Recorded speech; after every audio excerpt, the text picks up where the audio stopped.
और घर लड़कनी आई और रात को नयन पलक ही आई। ऐसे हम रखेंगे तो उनको ये विश्वास दिलाते हैं उसको, और विश्वास होता है उसको, तभी तो पुराना घर छोड़ती है। ये सब संबंध जब होते हैं तब वो विवाह मतलब विशेष रूप से बहन करके लेकर आते हैं। सब लोग गाते हैं मिलजुल कर, उसमें गीत गाते हैं, भजन गाते हैं, नाचते हैं, गाड़ी भी गाई जाती है, हंसी मजाक भी होती है, समझने खूब गाड़ी देती है और बढ़िया समझी लोग प्रेम से गाड़ियाँ सुनते हैं और गाड़ियाँ सुनने में बड़े खुश होते हैं। यही नहीं कि नाराज हुआ है, अभी कोई गाड़ी देके देख लो क्या होगा। और वह खूब बढ़िया प्रेम से जी रहे हैं, भोजन कर रहे हैं और गालियाँ सुन रहे हैं, और गालियाँ दे रही है वहां से। और यही नहीं, उनके बाप और बाप के बाप तक पहुंच जाती है पकान करते हुए। तो ये प्रेम का संबंध होता है, ये वर वधू, ये विवाह की रीति है हमारी सनातन पद्धति की। इसमें कन्या को किस तरह से लाया जाता है और क्यों लाया जाता है ये पता नहीं है हमको। हमने सुनकर दिया बोल रहा था, वो मियाँ बीवी जाने, हमें कह रहे थे अरे मियाँ बीवी का है, हो गई विवाह करके लाए तो कोई जाए पति पत्नी हुए, वर कन्या हुए आपके। ये सब समझ रहे हम इन शब्दों को। यहाँ पर कहा है भगवान ने वर, इसको कहा है अर्जुन को श्रेष्ठ हो तुम सब में, अर्जुन तुम पार्थ हो। इसलिए अधिभूतम क्षरो भावो उपसस्त आदि दैवतम। जो क्षर भाव जो है, उत्पत्ति और विनाश वाला जो पदार्थ है, ये सब अधिभूत है। मतलब दुनिया में जो दिख रहा है हमारे शरीर के साथ में, ये शरीर जो है, ये जो सब दिख रहा है, ये सब चल रहा है इस प्रकार से। ये देहधारियों में हे अर्जुन, ये जो अधिभूतम क्षरो भावा पुरुषस्थ आदि दैवतम अधियज्ञो हमें मात्र देहे देह भृताम पर। ये शरीर जो है, जो तीसरा चौथा प्रश्न था उनका, अधिभूतम किम प्रोक्तम, उसके बारे में बताया है कि अधिभूतम जो क्षर भाव है, क्षर माने नाशवान, बहुत बढ़िया नाशवान जो है, जो आज है कल नहीं था और कल भी नहीं रहेगा। ये शरीर हमारा है, ये आज है कल नहीं था और कल नहीं रहेगा। इसकी लाखों कोशिकाएं डेली बढ़ रही है, खत्म हो रही है। बुढ़ापा कैसे आता है? जो हमारी कोशिकाएं हैं वो कमजोर हो जाती है, नई सेल्स नई कोशिकाएं नहीं बनती है, पुरानी मरने लगती है, तो खूब लंबा चौड़ा आदमी भी बुढ़ापे में सिकुड़ कर छोटा सा हो जाता है। क्यों? क्योंकि वो सबकी सेल्स घट रही है, कम हो रही है, और उससे झुर्रियां पड़ रही, कमजोर हो रही है। तो बाद में उगलने को कैसे दिखते हैं? मरे मरे से, उनको कोई जान नहीं होती। और पहले जब बच्चे के बाल हो रहे बड़े जोरदार बाल हो रहे, और बूढ़ों के बाल हो रहे मरे मरे से, गले गले से, सड़े सड़े से, मोड़े मोड़े से। तो उनकी सेल्स की कमजोरी है, क्योंकि वो उनकी उम्र होने लग चुकी है। ऐसे जो क्षर है, जो नाशवान है, वो सब क्या है? अधिभूत। अधिभूतम किम प्रोक्तम क्षरो भाव। तो नष्ट होने का जो भाव है वो अधिभूत है। और पुरुषस्थ आदि दैवतम, ये जो अधिदेवता है वो क्या है? पुरुष है। और पुरुष कौन है? यहाँ पर बताया गया कि हिरण्मयम जो गर्भ होता है, भगवान विष्णु की नाभि। भगवान ने सृष्टि कैसे की है?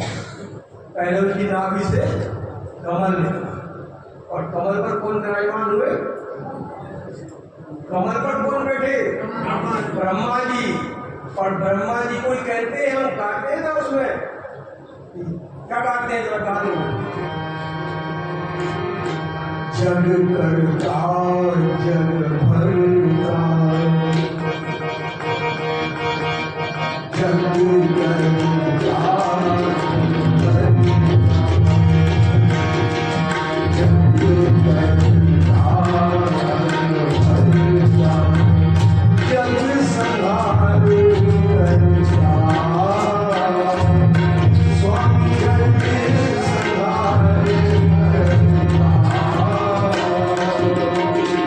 जग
ये तीनों शक्तियां जो है ब्रह्मा जी है उत्पत्ति करने वाले, विष्णु के माध्यम से भरण पोषण करने वाले और शिव जी के माध्यम से संहार करने वाले, सत्य रजतम तीनों प्रकार के जो गुणों से युक्त है। इन सब चीजों बड़ी भारी है और निकाल सदा से अर्धम की धारा, आधा अंग सबका जो है वो स्त्री होती है सभी का। ऐसे अर्धांगी को धारण किया। जितनी महिमा ब्रह्मा की, विष्णु की, महेश की है उतनी ही सरस्वती की, लक्ष्मी की और पार्वती की, कोई कम नहीं है। अगर एक दिन के लिए रामनवमी होती है, एक दिन के लिए शिवरात्रि होती है, तो 9 दिन के लिए दुर्गा जी का पूजन होता है, नवरात्रि होती है। और एक बार नहीं होती शिवरात्रि, जन्माष्टमी, रामनवमी तो एक दिन के लिए आती है, गणेश चौदवी एक दिन के लिए आती है। 12 मान लो, कुछ लोग 12 महीने में मानते, 12 हो गई है। लेकिन नवरात्रि तो साल में 4 बार आती है, 9 दिन के लिए। और नवरात्रि से ही पेट नहीं भरता। और महालक्ष्मी पूजन आ गया, अब दीपावली आ गई, सरस्वती जयंती आ गई, अब तो काली माता का दशहरा पूजन होगा, काली माता की पूजा होगी, नवरात्रि के बाद अधिकरण कर दिया नहीं था। तो शक्ति का पूजन है और बिना शक्ति के शिव भी अधूरे हैं। तो ये प्रकृति जो है वो शक्ति का स्वरूप है और परमात्मा जो है शिव स्वरूप है। इसलिए प्रकृति की पूजा श्रावण का महीना है। कल सोमवार है, कल शिव जी का इतना भजन गाएंगे अपन लोग यहाँ पर देखेंगे। तो इस प्रकार से जो अधिभूतम क्षरो भावा, जो नाश वाले जो क्षर भाव है, और पुरुषस्थ आदि दैवतम जो ब्रह्मा के रूप में होकर में उस सृष्टि का जो जन्म लेते हैं, इसका उत्पन्न करते हैं, सर्व करते हैं, इसका रचना करते हैं, इसकी वो है पुरुष है। तो और अधियज्ञो में पात्र, अधियज्ञ अहम एव अत्र, अत्र माने अस्मिन् देहे, सबके शरीर में, अस्मिन् देहे अहम एव अधियज्ञ अस्मि। अधियज्ञ और कोई नहीं है, मैं ही हूँ। मैं माने आत्मस्वरूप, और आत्मा क्या है? परमात्मा का अंशकाल ममैवांशो जीवलोके। और कहा भी है, क्या कहा है? अंतर्यामी परमात्मा ने भी सर्वस्य चाहं हृदि सन्निविष्टो, सर्वस्य चाहं हृदि सन्निविष्टो, मत्तः स्मृतिर्या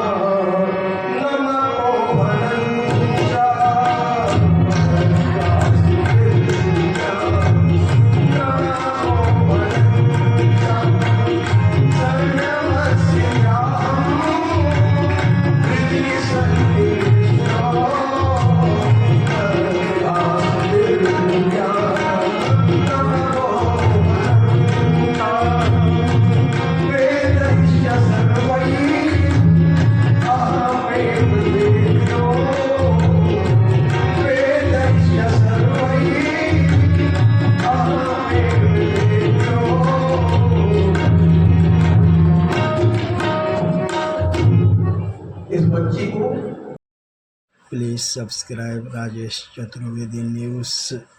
जय भोलेनाथ।